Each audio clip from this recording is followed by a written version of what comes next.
Good morning, Heather. Morning. How are you? I'm good. How are you doing this morning? Good. I'm very excited that 52 Limited is doing this relaunch and that I and other small businesses get to be a part of that. So thank you. Absolutely. It's my pleasure. I think during this time with unemployment as high as it is and the market being so saturated with great talent, I think it's really important to help our community talk about what differentiates themselves and help them find jobs. Let me back up a little bit and welcome everyone to 10 Minutes with 52 Limited. My name is Elaine Sheh. I'm the Community Engagement Manager here. 10 Minutes with 52 was created essentially to help our community stay connected and get best practices to help you find your dream job. Today we have Heather Joy Hill, who is joining us, and she is going to demystify this thing called the applicant tracking system. Now, Heather Joy Hill has had long time experience in this space. She is the co-founder of the Right Path Resumes, and her services include everything from applicant, filling out your application to meet the standards, as well as resume, LinkedIn profile, and interview prep. So Heather, did I miss anything that you provide? Any other services that you support your clients with? I do the LinkedIn profiles and, like you said, the interview prep and all of the resume documents. And then I have two amazing business partners. One does do the job application search application services for people, so you don't have to deal with it. And then I have another partner called the Resume Reporter, and she actually creates video media of a short version of you talking about your resume for social media. Cool. So let's start at the very, very basic. And can you tell us what ATS exactly is? Yes. So a lot of people are confused about it. They've heard about ATS and they ask exactly that question: what the heck is this? Why should I care about this? So the ATS, that stands for Applicant Tracking Systems. So there's more than one. There's Nike might have their own, other brands have their own, Monster is like one, even LinkedIn, which is the one that I use the most for everything, not just for ATS. But so the applicant tracking system was originally developed as a recruiting tool, but has since turned into this digital gatekeeper. And the problem with it is that it tends to identify those who are least qualified as opposed to those who are the best fit. So recruiters now use it, organizations use it.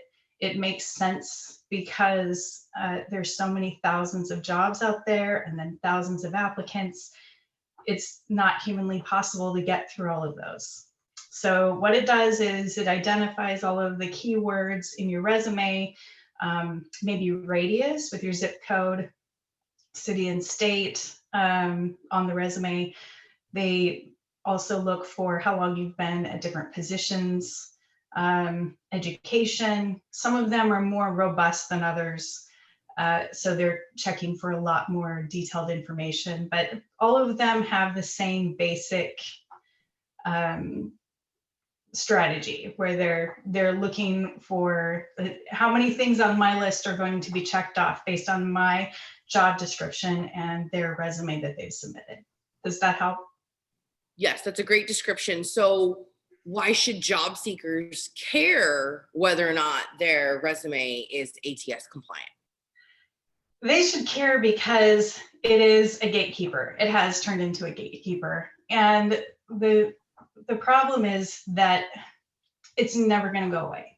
So if you don't learn how to play the game, which is networking, creating a great resume that's going to work for you, but also an ATS compliant resume, not just one that looks good, you're just not going to be considered or possibly seen. So a great example of how that works is if you ever go onto LinkedIn and you're looking at a position you're interested in, and let's say your LinkedIn is updated with the basic information from your resume. I am not recommending you post your resume on LinkedIn. That's a bad idea.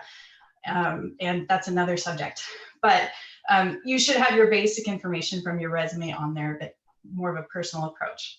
When you go and look at that job description, it's analyzing your profile to see if you have the keywords the job history, the job titles, all of those things to see if you're a good fit. And how you know whether they think you're a good fit or not is up on the right-hand side of it. It'll say what percentage of a match you are. If it says you're in the top 50%, that's a very positive way of saying they're not going to look at it. You want to be in the top 5 to 10%. So, or less, actually, you'd want to be 100%, right? But if you can get up to the top 5 or 10%, that puts you at a greater advantage and there's a greater chance that they're going to say, okay, let's print out that resume and these other 15 and see if there's a good fit. Who should we call in for an interview? So think about a position that many people would be able to qualify for, like let's say an executive assistant, and they put it out there. There might be 500 applicants. So if you're in the top 50%, that's still way too many. That's 250 resumes somebody would have to go through. They're probably not going to do that. Another thing I almost forgot to mention is that with an ATS compliant resume, you know, when you go to upload your resume into one of those systems and it says upload your resume and it has all these nice spots for everything to land and it doesn't happen. That is very frustrating because you then have to go and manually fill it out again. And it's already a stressful process for people. So the way to reduce the chances of that happening is by having an ATS compliant resume so that all the information spits out into the right areas. The formula that I use for writing resumes works that way. So job seekers should be concerned about uploading their resume and making sure that their resumes are ATS compliant. What other things should job seekers be concerned about? Well, because I do a lot of interview prep, I don't just sit behind the computer typing resumes. It's actually my favorite part of the interview prep. I've talked to 84 people, done 84 interviews in the past 3 months. And it's more about what are they concerned about? And what they're concerned about are all kinds of things like ageism, how much job turnover they've had on their background. Maybe they were let go and they really don't want to answer that question. Why are you looking? Why are you applying for us? Why are you looking for this new position? So what I like to do is not only help people through that process and help them understand that ageism, while it does exist, it is also leans more toward a mindset issue and any other thing you can think of why someone wouldn't hire you. If you go into an interview or you're writing your own resume and you have the mindset, they're not going to hire me because I'm too old, I'm a woman, I'm a man, I'm transgendered, or I'm a different color, you know, any of those things. If you go in thinking this group is not going to hire me because of this, you're going to be right, because they can feel that. And if you're not confident about what you have to offer, why would they hire you? Because employers don't want to hear, well, I think I can do that. They want to hear, yes, I can do that, or I've done something very similar. I can ramp up to that very easily. You can learn anything on YouTube. That's always a good one to add in. And then even getting to that point, though, to be able to speak confidently during that interview, you have to have a resume as your foundation that helps you really speak to those talents that you have to offer.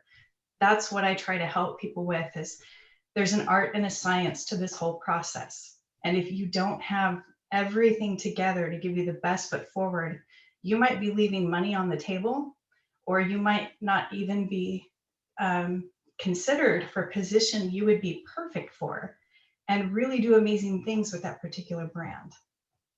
So going back to the ATS system, how does one know that their resume is being kind of fed through this process? And then how do you make sure that your resume fits all of those boxes and squares and kind of checks all those marks to pass the how do we get past that system essentially? So what you want to do is there's a lot of tips and tricks to it, which is what I do. So I can't give it all away. There are lots of articles out there as well about ATS compliance, but a few of the big ones that I can share with you right now are, don't put your picture on there.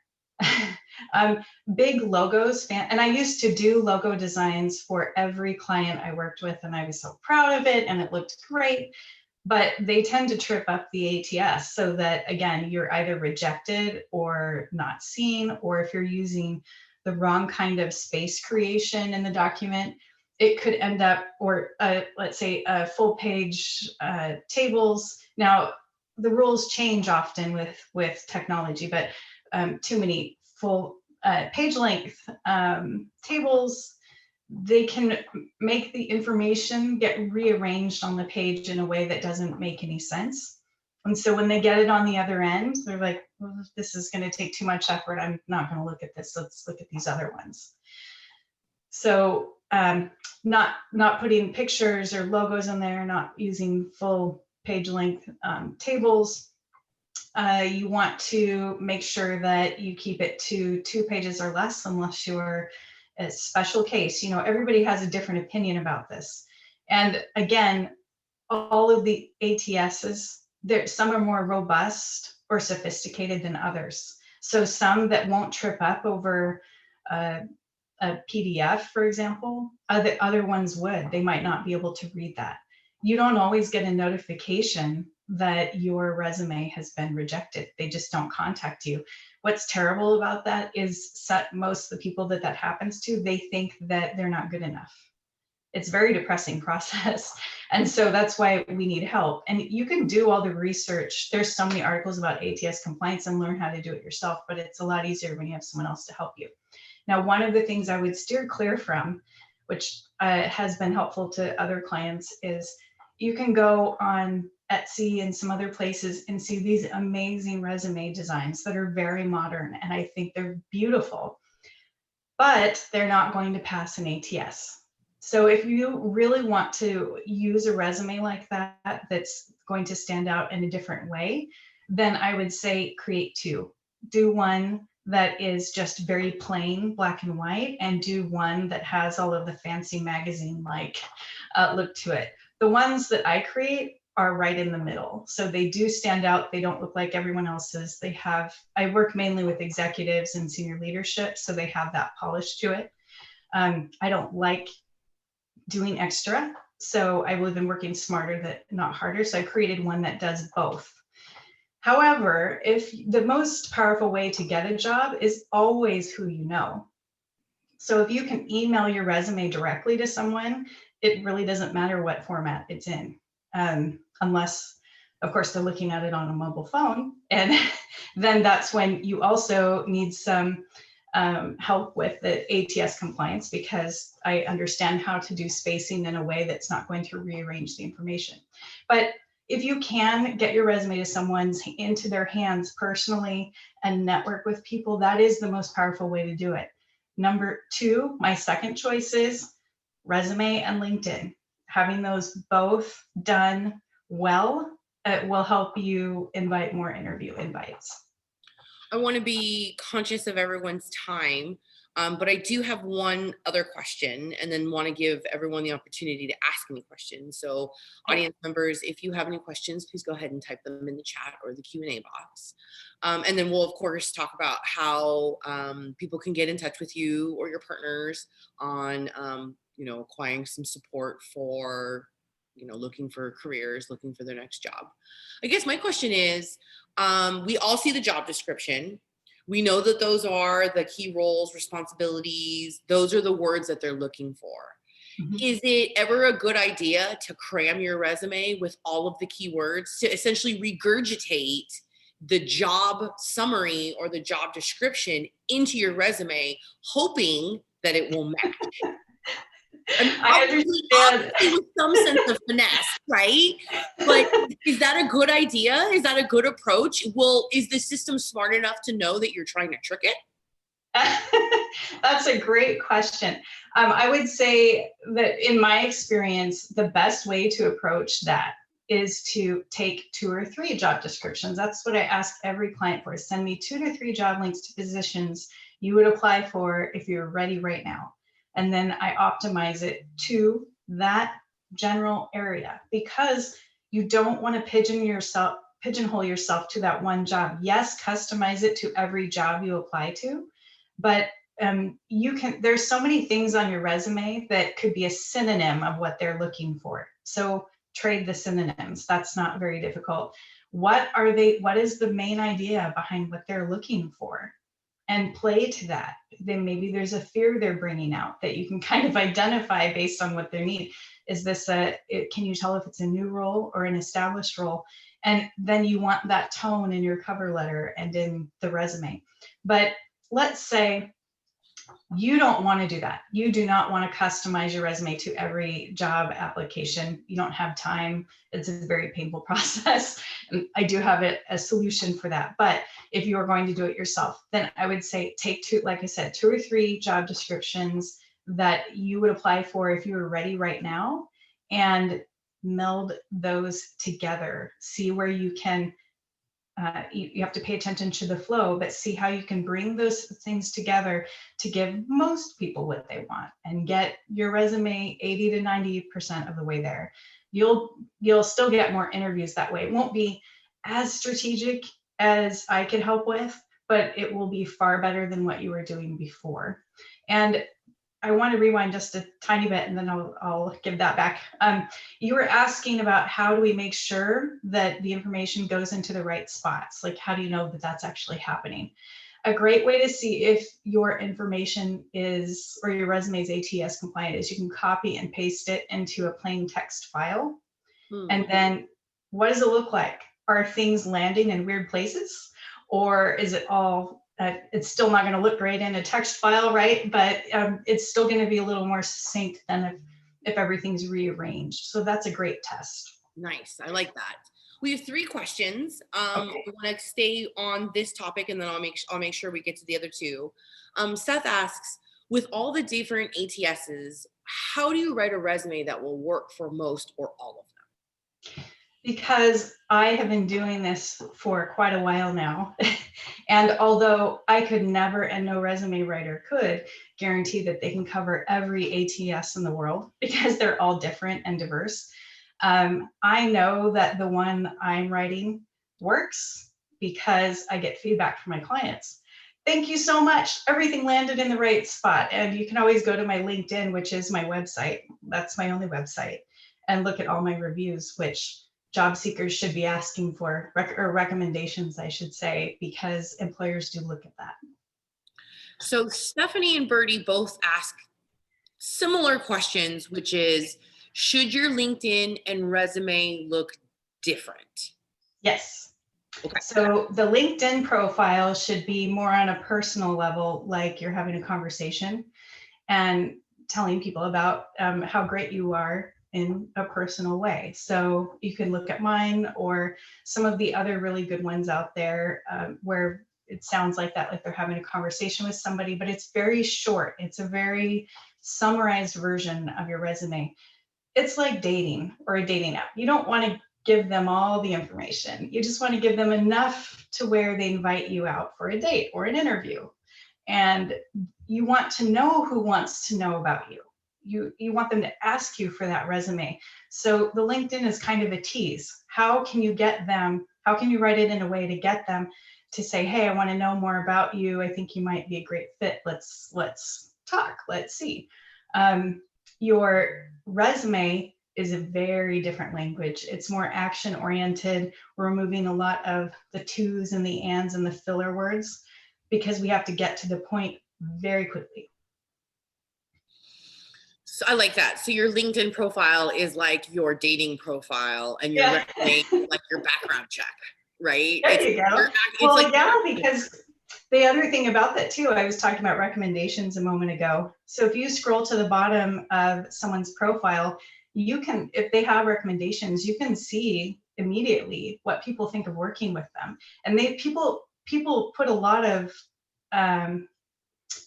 value in that. I've talked to people before where they barely use their LinkedIn. It's a very common story. But when I tell them, listen, you're making it easy for employers to decide whether they want to even talk to you or not, because they don't have to invite you in, do the interview, and then ask for your references. These are like virtual references. You're taking the effort out of it for the employer, and they can check into it further. There are some roles where, especially high level, they're going to, but they can know what it's like working with you, see strengths other people identified in you may not have known. You could be speaking that during an interview. You could be adjusting your resume and your LinkedIn according to what other people said, a thought or an idea that you never realized applied to you. So those recommendations are really important. And I know it's hard to do, but you got to ask for them. Sure. Great advice. Great advice. Thank you so much. You're Now, welcome. if people have more questions, they want to, drill a little deeper, get more help, what's the best way for them to reach you? LinkedIn? LinkedIn is the best way. I do have links to interview prep sessions or a discovery call. I don't charge anything for those, and we can just talk about what you're facing and see if it would be a good project for us to work on together. And then I have two other resources where we are the trifecta of success, because we have a way of approaching your entire career, job application, resume, all of that in a way that will invite a lot more interviews than you would have gotten before. And it's the feedback I've gotten from clients from these two other partners that I referred to have been amazing. I have tried other people and got very negative feedback. So I'm very excited because our team is just amazing, and all of us are very invested in each of you in your success. That's great. Thank you so much. And it's so nice to hear that there's resources and that you have a team.